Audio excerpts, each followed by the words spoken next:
ہمارے لیے باعث افتخار ہے کہ دبستان کراچی سے معروف شاعر خلیل احمد خلیل ادبستان کے اسٹوڈیو میں تشریف لائے.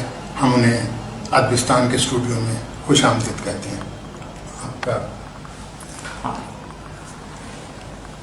خلیل احمد خلیل صاحب ایک بڑا نام ہے کراچی کی ادبی سرگرمیوں میں. کہتے ہیں منزل کی جستجو میں ایک حد تک سفر کیا، نقش جنوں سے عکس خرد تک سفر کیا.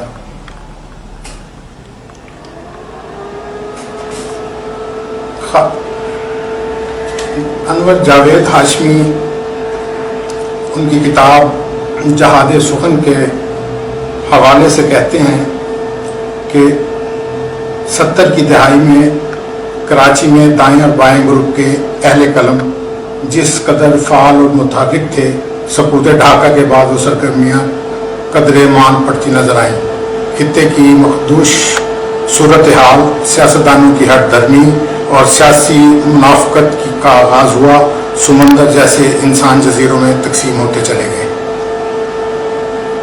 نقش جنوں سے عکس خرد تک کا سفر کرتے ہوئے خلیل احمد ایڈوکیٹ اسی شہر کراچی کے قدیم علاقے پرانے حاجی کیمپ میں پاکستان بننے کے بعد پیدا ہوئے.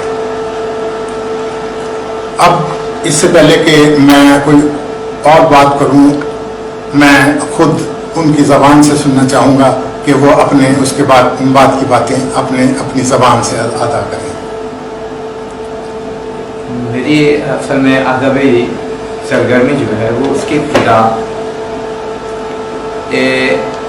جب انٹر کے کالج میں جب میں زیر مطالعہ تھا اور پڑھ زیر تعلیم تھا تو وہاں اعجاز رحمانی صاحب سے ملاقات اور دوستی رہی. اس دور میں قمر جلالوی صاحب حیات تھے.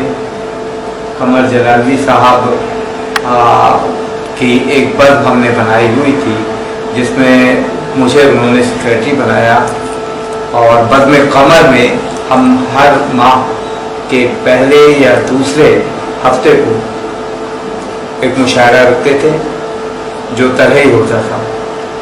اور اس دوران میں مجھے ان کی خدمت کا ہی موقع نہیں ملا قمر صاحب کی، بلکہ قمر صاحب کو لانے اور لے جانے کا سارا انتظام سب میرے پاس ہوتا تھا، اور اس دوران میں ہی اشعار کہنا شروع کیے تھے. خلیل صاحب، یہ ایک آپ کا شعر ہے کہ میں اس مقام میں تعلق پہ آ گیا ہوں خلیل، جہاں پہ اپنے بھی ہو جاتے ہیں پرائے کبھی.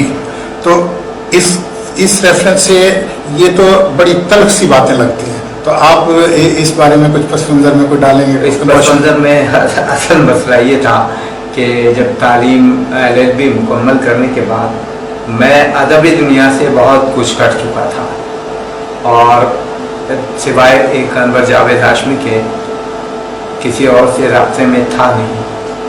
لیکن ان سب سے اگر میں کبھی رابطے میں آتا بھی تھا تو مجھے وہ تعاون نہیں ملا جس کو میں کہہ سکتا تھا وہ اس شعر میں صرف ہے. اچھا، یہ آپ نے تعلیم کراچی میں حاصل کی؟ جی. پھر اس کے بعد آپ نے ایڈوکیٹ اپنا پیشہ اختیار کیا جو ہے. اس کے علاوہ آپ اخبارات میں بھی کتاب لکھتے ہیں. جی جی جی جی. تو شاعری کا جو رجحان کراچی میں جس طرح کا ہے، کیا آپ سمجھتے ہیں کہ جہاد سخن کی شاعری جو ہے یہ دبستان کراچی کو ڈپکٹ کرتی ہے؟ یہ دراصل جہاد سخن میں جتنے بھی میرے جو اشعار ہیں یا مجموعہ ہے اور غزلیں ہیں یا نظمیں ہیں، وہ اس میں زیادہ تر 90% سے زیادہ وہ ہیں جو میں نے بعد میں کہی ہیں. جو اس سے پہلے کا کلام ہے وہ ابھی تک میں نے وہ تشنہ طباعت ہے، ابھی اسے وہ نہیں کیا، طبع نہیں ہوا ہے، لیکن فیس بک پر بہرحال بہت کچھ موجود ہے. صحیح. تو کچھ کلام عطا کیجیے تاکہ ہمارے سامعین جو ہیں وہ اس سے محظوظ ہو سکیں.